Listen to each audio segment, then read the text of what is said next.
Hey, this is a freeform rock podcast video for our YouTube channel. And I forgot to record, so we just started now. So I asked Lee what And his so I forgot to answer in a very consistent manner. so I So asked I Lee will continue to answer in a non-consistent manner. Anyway, so I asked Lee what his favorite Roth era Van Halen album was. yeah, and now I'd have to say it's the first.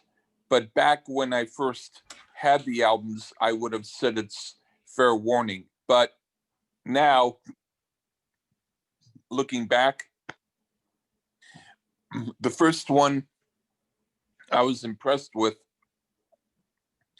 even though not all not all of the songs were good, but back then I thought none of the albums were totally good with everything. But the first one that I thought was their most original when I first got it was Women and Children First. That um is I'm still going with the first album, but I would say, even though I am going with the first album, my very first favorite album of theirs was their Fair Warning. My album right now has been for years is Fair Warning. I just love the rhythm and the drumming on Yeah. that album. In fact, I'm teetering back and forth on it. The only reason why I switched was only because the first album seems to always get better every time I hear it, whereas Fair Warning stays the same. Not saying it's bad, but I'm just saying that I'm hearing more when it comes to the first album, that maybe at the time I I I wasn't really totally into it at first. I liked Ain't Talking About Love, and I liked um I'm the One, and and the cover of You Really Got Me. Those are the three that I liked back then. Now I'm pretty much into everything. What do you think Roth's worst cover was with Van Halen? Oh, you mean like cover song? Yeah, like Van Halen did a lot of cover songs at Roth. What do you think the worst one Um, was? it would be a toss up between Happy Trails, which was probably their worst, with Big Bad Bill. Oh, I love Big Bad Bill. Happy Well, Trails, I I kind mean, of I'm agree. not saying it's a bad song, but I'm just not saying it's a good rock cover.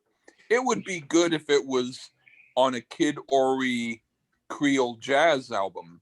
Then it would be perfect. But Yeah, for a rock album, I wasn't really totally into it. I agree with you on that. But it's cool to add some ambience to the album. Yeah, But my yeah. worst cover is I don't like the original version either, and I don't like the David Bowie and Mick Jagger version of it. It's Dancing in the Streets. Huh. The guitar work is cool. It just I don't know. It's just weird to me. I'll listen I to it and I won't liked it. skip it. I won't skip it, but But you had the same opinion as Eddie Van Halen when it came to that cover. He did an interview where he said that that was going to be for a song that he had written or was going to write, and then Ted Templeman said that would work on Dancing in the Streets, and so he said okay. But to him, when he first heard Dancing in the Streets, he apparently said he couldn't get into it. He couldn't figure out any chord changes. He didn't know what the song was. He went, "What is this?" And he said it's a horrible cover, or a horrible thing to cover, or something like that. yeah, I agree with that. What do you think David Lee Roth's best solo album is? I haven't heard all of them. Eat 'em and Smile. I agree with that.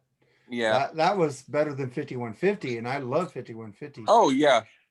I mean, I also like Crazy from the Heat, but Crazy from the Heat is like you go to a restaurant and you want to get their best thing, and so the waiter gives you one small meatball, and it tastes great, but he said, "I'm sorry, that's our best thing is one meatball. If you get anything else, then you're ruining it." And you go, "Well, I'm hungry. You only gave me one meatball. I mean, what the hell am I to do?" It's like he gave us four good cover songs, but it was only like a small sampling, and I would have preferred a whole album. Yeah, it's like when I first heard California Girls, I actually thought it was the Beach Boys, but I think Brian Wilson was on there. So It might have been, yeah. so I was like, damn, I heard this on the radio waking up one morning and go, what? Beach Boys are recovering their own song? What? Van Halen is, and then I found out it was Taylor. I go, Van Halen is covering. Wait, David Lee Roth is by himself? I go, what the fuck happened? Yeah. I was like, Yeah. oh, dang, this sounds like Van Halen covering California Girls, but then I found out it was Daily Roth. And then Just a Gigolo is like one of the best videos ever. Yeah. Like funny as hell. Louis Prima did cool stuff if you ever got a Louis Prima album. Yeah, that was his song, right? Yeah. He Okay, now worked with Keely Smith, and she was also good. I'm gonna If you ask. go to your Goodwill store, you could probably find a Louis Prima or Keely Smith album. It could be $2 or $3 now because prices of stuff have gone up. But just if it's a little bit scratched and dirty, just wash it with water and a little bit of soap, and it will sound fine. We could also use some rubbing alcohol too. Oh yeah, I haven't done that, but yeah. Well, now I'm gonna get into the Van Hagar Van Halen. What is your favorite of Van Hagar? It's harder to think about that one. No, I'm just making a scrunch face because I have to make some faces. No, I liked OU812 a lot. I like the Fuck album. That was my favorite. I love OU812. I love all of them. I even love Balance. Balance has a lot of good songs on there. I eventually got around to kind of liking Balance, but you know, I'm not going to be posting that on my page anytime soon. People will have to hear me say that here. Yeah, we did a whole Van Halen discography with Devin Dugan, so go check him out on the Yeah, Danger Zone I thought podcast. that it was appropriate, but I also thought it was way exhaustive. It You know, was. I was hungry as fuck. oh, David Lee Roth did a little bit of a poopy fart in a video that he posted in Istanbul that a guy named Herod had on his file on the internet. What do you think of that? Well, So shit, I have to email him and ask him to give me that sample of the fart before I can answer you. Damn, kind of like that. so what about Sammy Hagar solo? Um, I'm not going to say that any of his solo albums that I've heard all the way through I really like a lot. So what I'll do is I will instead, as a default, mention some that one old friend of mine who is a band member in one of my old groups, Nicholas Kent. He liked Three Lock Box. He thought that was a good album, and I do like that song. So I'm going to say Three Lock Box. Three Lock Box. Even though I heard about half of it and I didn't love it, but I'll say that. Well, my favorite is tied between Three Lock Box and 1013. Oh, Yeah. okay. 1013 was a great album. It had a song called Ride, Sally, Ride, Let Sally Ride. I love that song, man. Oh, Freaking okay. I don't know it, but Okay. It's a good album. We'll review because it's an obscure Sammy Hagar album. Even though it's later than Three Rock Box, it's kind of obscure. Nobody really talks about that. They talk about Marching to Mars, his first one after Van Halen, or Mouse Tequila album, you know. Has anyone ever talked about 9 on a 10 scale? No, but yeah, I know you want to do that one.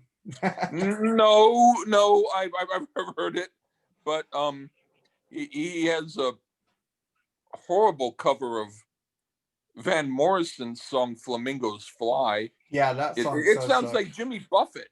I Do you hate like Jimmy Jimmy Buffett. Buffett? No. Well, then you probably don't want to hear Sammy Hagar doing Jimmy Buffett. Well, he did a style. whole album of Jimmy. He didn't. Well, it sounded like Jimmy Buffett. It was a Living Something album. I don't like that album at all. Uh, I'm not a. I'm a huge Sammy fan, but I do admit when he sucks. Um, I love Chicken Foot, both those albums he did with them, and I love The Circle. And I'll probably listen to them more if I get a chance to. but I want to ask you, what's the most obscure band that you would be afraid to do with me on the podcast? You mean out of the hundreds? Out of the hundreds, obscure that you like. Give me a quick moment. Well,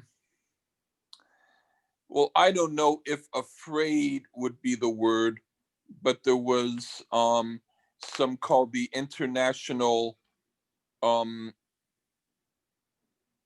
Sex Opera Band, and they had 2 songs, and they were both about like 20 minutes long, and both of them had a woman moaning like oh, oh, oh, oh, throughout it. And then the first song is fast, like all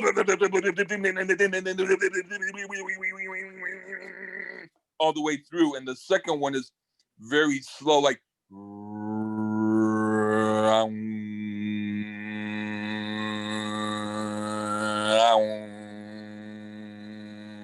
like that. Oh boy. So yeah. Okay. Then what would be an album you would be afraid of me to ask you to review?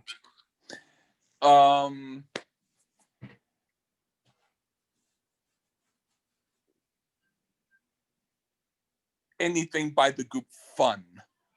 Well, that would never happen. I don't like Fun, so you're good on that one.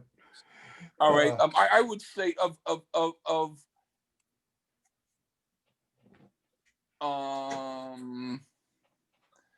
probably give me a moment. Well, Not Afraid, but give me a quick moment. I would think well, Not Afraid, but I would say Sergeant Pepper's is way too obvious. So I would think why, and the same with Dark Side of the Moon. I mean, I would do them, but I would think, why would he go down such an obvious path that everybody went down? Doesn't he know better? I try not to. We've done Beatles albums that wasn't Sergeant Pepper's, so yeah, but I mean, yeah, or Richie Kotzen's 50, just because I would hate to have to do all 50 of those fucking songs. Well, we'd break it up in 5 episodes, 10 songs an episode. 1 a month. Yeah. We got it. Yeah, because I like that album. And oh shit, I shouldn't have mentioned it. I'll save it. I'll put it in my back pocket for a while. But I'll listen to a few of the songs, but yeah, I'm not a big Richie Kotzen fan. I want to do Mr. Big with Richie Kotzen, like actual size. And I heard all of the Mr. Big albums, and I was not impressed with them. And I want to do like some more Prince. You mean like Blueprints or Prince, you know, Dog Purple Prince? Rain. I know, I'm trying to change it. Or freaking Controversy, an album like that, or the Black Album by Prince. Excuse me. Yeah, I would say I would Prince. I would probably either Controversy or maybe his first album, For You. Those are good albums, man. All right, man. And I want to do some Extreme too, and some more Police. Uh, we only did. Well, I think we yeah, only did one Police album. huh? We only did one Police album, I think. Yeah. I'm not mentioning this as a suggestion, but what I'm going to say is the one album by the Police that whenever I hear it, I keep forgetting how it sounds. Ghost in the Machine. Ghost in the Machine. And so that might be a challenge to get me to get more in tune with the album. I'm not saying I don't like it, because the songs like Spirits in the Material World and stuff, they're pretty good songs. It's just that Omega Man. Yeah, that one I don't even remember. I mean, I kind of almost remember it, but it's that like that Grace lady, Black Lady Grace something. Demolition Man. Yeah, she redid that by him, I think. Okay, well, that song I like, but what I mean is, yeah, they're But if I had a choice, I would say all of their other albums I like. I'm not going to say I like better, but I remember them more. Well, we did Zenyatta Mandata with Scott Norris. I like Regata de Blanc a lot. I love that too. Yeah, well, maybe I'll get. I like Rumble Fish by Stuart Copeland. That's a great album, but it's it's a little bit odd, and you might not love it. Okay, man. So I just wanted to get a short video up. We'll do this once a week after we record our podcast, man. Just stuff that we don't talk about in a podcast. And Lee's got a new novel out. If you want it, Facebook him. Maybe he'll send it to you. Yeah. Check him out, man. Check out his Lee Gershman podcast. Check out the Freeform Rock podcast, and subscribe to our podcast. Hit the button down there, subscribe. Tell a friend, get this going so we could go live and do this shit live one day and see if we get anybody on there. All right, Lee, you know what to do, man. It's time to say goodbye. Goodbye.